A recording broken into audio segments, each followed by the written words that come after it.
nobody is safe from the woke ideology being shoehorned and forced into whatever fandom that may be. And this time, Nintendo and their localization, it's not the first time they've had woke ideologies inserted into their localization, and it's probably not going to be the last, but this is what we're dealing with right now. So let's go ahead and dive into this video. This is bringing me back now. First time I've been burned by Nintendo localization was with, that I noticed, was with Fire Emblem Engage. I was so excited for that game. I adore Fire Emblem Three Houses. So yeah, this was a huge anticipated game for me.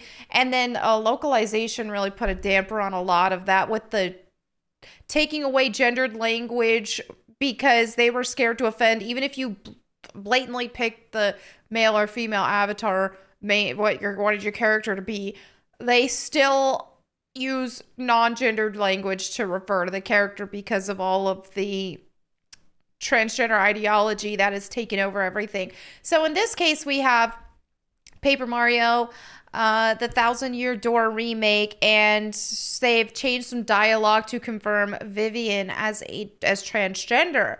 Now, in the original, it was a lot more ambiguous of a situation, especially versus the Japanese versus English translations. But yeah, I'm just gonna dive into this, and you guys can get more context from this article here coming to us from Bounding into Comics. So as the review embargo begins to lift for the upcoming RPG, more and more details are beginning to come to light regarding Nintendo's remake of Paper Mario, The Thousand Year Door, including the fact that it changes a line of dialogue in order to confirm the mustachioed plumber's flame-wielding ally Vivian as transgender.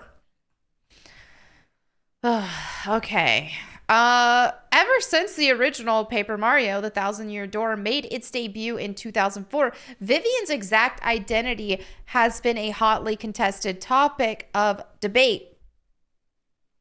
This is due to the fact that while always intended as a gender non-conforming to some extent, whether a cross-dresser, an effeminate man, or an outright transgender individual, the game used vague language when discussing the topic, thus leaving Nintendo's exact intent for the character unclear. Okay, so here we have Goombella uses tattle on Vivian in Paper Mario, The Thousand Year Door. She is kind of cute, I guess, ... Okay. As seen in the original Japanese release of the game, during her first ever encounter with Mario, Vivian introduces her and her fellow Shadow Sirens as the Shadow Sisters, to which her sister Beldam angrily corrects her that due to Vivian actually being a man, they're actually the Shadow Trio. Okay, well, that seems pretty conclusive to me that the sister's like, yo, no, hold on. You are not one of our sisters. You are a whole man. So where are the three sisters? Beldam questions Vivian. You're a man, aren't you? Okay, very blatant. You're a man. Wait a minute. So then the Japanese release. Okay. Given the abrasive nature of Beldam's accusation, many have taken this interaction as evidence that Vivian was always intended to be transgender. I'm just going to, before I even continue reading this more, my opinion on this whole discussion is transgender isn't real. You've got male, you've got female. Transgender's not a thing. There are people who cross-dress. That's it. But there's no such thing as being a different gender than you were born. That's not real. There might be some sort of medical or biological error, I guess, anomalies who are intersex. That's a whole different discussion, but that's not what this is trying to push. This is this whole transgender stuff. And transgender isn't real. It's just not. There's no such thing. So, yeah. In this case, with it being, oh, wait a minute, here's a Shadow Trio and wants to call himself a sister, even though the sister acknowledges he's a man. Okay, then that's a cross-dresser, not a transgender. That's a cross-dresser. All right. So, however, others have come to believe that Vivian is merely a feminine male, a theory reinforced by the Japanese version of 2007's Super Paper Mario, in which Vivian's catch card uses the term otokonoko, typically used for both male to female cross-dressers and extremely feminine boys, to describe the ghost. Okay? Notably, in the original game's English localization, Nintendo chooses to avoid the topic altogether, with Vivian instead being berated for being ugly rather than transgender. Introducing her sisters as the Shadow Beauties, Vivian is soon met by the declaration from Beldam: "I don't see three beauties, I see two, but then there's you, and you're plug ugly." Okay, so there's already change in localization from that. In turn, Vivian apologizes, explaining Beldam had collectively called them lovelies before, to which her sister responds by brushing the term off as a figure of speech before continuing to tear into her siblings' looks. After threatening to punish Vivian later, Beldam turns her attention back to Mario, clarifying as they move to attack him: "The might of three shadow sirens will be more than enough to win the day." Okay. However, thanks to the addition of the new lines of dialogue to the game's script, this uncertainty in regards to Vivian is no longer present in its remake. As seen in a video review of the title published by Nintendo Life, confirmation as to Vivian's transgender identity is now provided by the Shadow Siren herself right before she joins Mario's party. Searching for their lost super bomb weapon in Twilight Town after being berated into doing so by her sisters, Vivian ends up running into Mario, at the time having lost his body and even name, and accepts his help in locating the item. In turn, Mario not only finds the super bomb for her, but also shows her kindness when she discovers that it's broken. Not knowing who she's talking to, Vivian responds to Mario's kindness by deciding to help him. And though the hero is initially reluctant to accept her proposal, she insists, and as such eventually joins his party.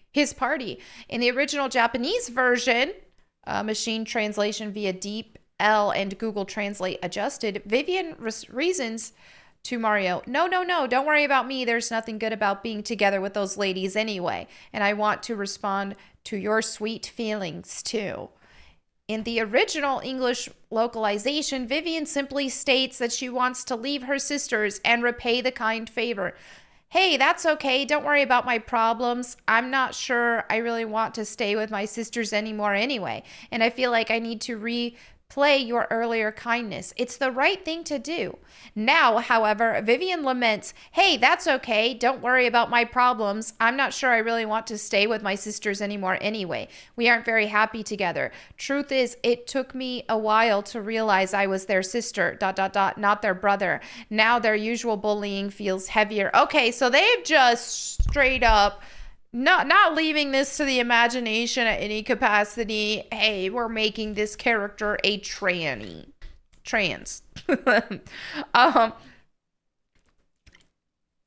Again, not real, but yeah. That's just crazy to me. This game is going to appeal to a lot of children, as Mario does. Before, with the past stuff that they had, it was a lot more ambiguous. Plus, back then you didn't have all this transgender ideology everywhere. It wasn't all over the place. People would have just thought it was funny. "Oh, that's funny. This is a boy who's dressing like a girl. Haha." Well, we had no idea this was going to turn into what it has. And so now making it into this big transgender thing, and I don't like it, especially in a game marketed toward a lot of children. And adults are going to do whatever the crap they want to do. They don't need my approval for whatever it is. I think it's wrong. The Bible thinks it's wrong, and I agree with the Bible, so I wouldn't encourage anybody to do this, adult or child alike, but most certainly not a child, and it most certainly shouldn't be, these ideas shouldn't be put in children's heads. Because even if people want to argue if you don't want to hear it from my standpoint, from my religion, and from me being a Christian, well, at least just look at it as a common sense human being, and the fact that, and this is why it's in the Bible in the first place, against the Bible in the first place, because it goes against God's design. So it is common sense, but I digress. Just think about it for a second. Think about look at how people who are identifying as transgender, how they're living their lives, all of the problems that they're running into, especially when it comes to hormones, with surgeries, with this and that, going against their natural biology.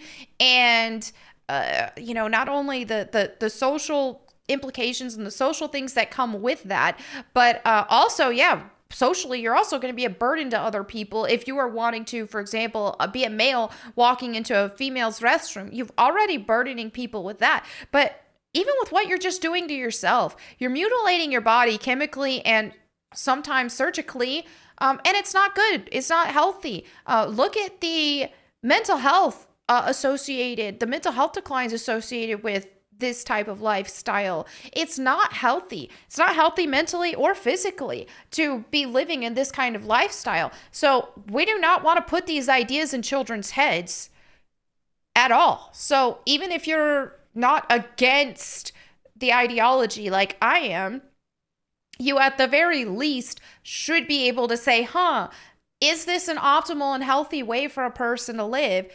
No. And should children be brought into this? No. It's just plain common sense. And what you'll find, and this stuff just strengthens my faith as a Christian altogether even more, is you'll find if the Bible says something is a sin, there's a reason for it. And then you get to see firsthand why in society with how things have been. And whenever I came back to my faith as a Christian, it was like I tried to be, I want to be a Christian on my own terms. I don't want to believe that this is a sin or that's a sin or anything like that. Well, then I see why it is. You go against God's design and there's going to be problems. Because God created the world, God created the universe, and God created an order for things to operate. And when things are go against God's order, then it's not going to be good. Doesn't matter if you like it, doesn't matter if I like it. It's God's way. So anyway, it's truth. But anyway, there you have it for today's video. Thank you all so much for hanging out with me. Let me know what you think in the comments below. I'll catch you next time. And in the meantime, go boom.